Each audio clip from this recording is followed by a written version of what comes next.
Doomsday movie trailer. आज हम ऐसे करेक्टर, ऐसे सुपर हीरो का बात करेंगे जिन्होंने हमें जिंदगी में जीने का मतलब सिखाया, और मार्वल वालों ने उन सभी करेक्टरों को पूरी तरीके से गायब कर दिया है, पूरे ट्रेलर से खत्म कर चुके हैं वो। हमारे नंबर 1 पे आते हैं टोनी स्टार्क। चलो टोनी स्टार्क नहीं है तो काम चल जाएगा, क्योंकि टोनी स्टार्क विलेन के दौर पे हमारे सामने है, डॉक्टर डूम।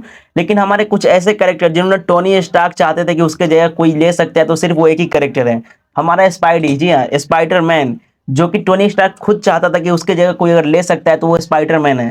फिर भी मार्वल वालों ने स्पाइडरमैन को कहीं भी ट्रेलर में या फिर कहीं भी नहीं रखा है। अब डॉक्टर डूम्सडे ट्रेलर में कहीं भी स्पाइडरमैन देखने को नहीं मिलता है, तो इसका मतलब पूरे मूवी में हमें कहीं भी स्पाइडरमैन देखने को नहीं मिलेगा। चलो फिर भी चलता है, लेकिन हमारे सबसे एक और मेन कैरेक्टर जो कि नंबर 3 पे है, अब वो इतना पावरफुल कैरेक्टर था कि जो डॉक्टर डूम्स को भी रोक के रख सकता था कुछ मिनट के लिए।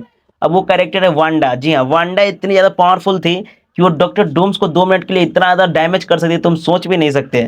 लेकिन फिर भी मार्वल वालों ने कहीं भी वांडा का कैरेक्टर किसी ट्रेलर में या फिर किसी बैनर में कहीं भी देखने को नहीं मिला है हमको, तो जाहिर सी बात है मूवी में वांडा भी नहीं होगी। अब बात करते हैं नंबर 4 की कैरेक्टर। नंबर 4 कैरेक्टर ऐसा है कि जिसको मार्वल में होना ही चाहिए था, एवेंजर्स में होना ही चाहिए था, और वो है हमारे डॉक्टर स्ट्रेंज।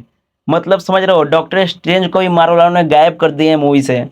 अब हमारा डॉक्टर स्ट्रेंज को तो रहना ही चाहिए था, क्योंकि हमारा पिछला सारे सुपर हीरो खत्म हो चुके हैं, ज़्यादातर एक दो बचे हैं। लेकिन फिर भी उन्होंने डॉक्टर स्ट्रेंज को भी निकाल दिया मूवी से, जो कि मूवी के लिए जरा सा भी सही नहीं है। ये ठीक नहीं लगता है यहाँ पे पॉइंट। अब चलो बात करते हैं हमारे टोनी स्टार्क की, जो कि डॉक्टर डूम है, विलेन। अब बताओ, तुमको मार्वल में डॉक्टर डूम को इतना ज़्यादा पावरफुल दिखाया गया कि तुम सोच भी नहीं सकते।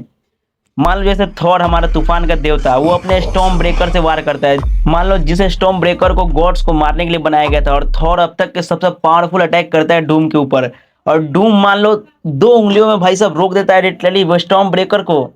अब तुम सोच कर देखो, थॉर का ये हाल है तो मार्वल का किसी भी सुपर हीरो में इतना दम नहीं कि डूम को मार सके। तो आखिर डूम से लड़ेगा कौन, डॉक्टर डूम्स को मारेगा कौन?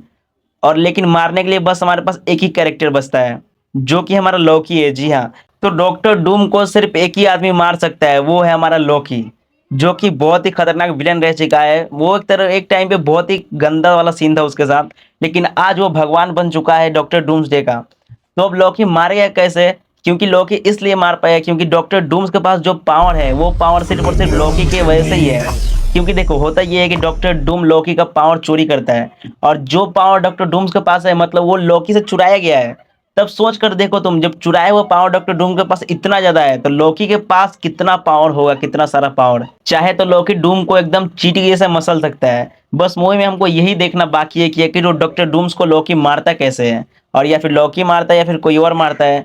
तुम्हें क्या लगता है, कोई और कैरेक्टर है जो डूम को मार सकता है? कमेंट करो।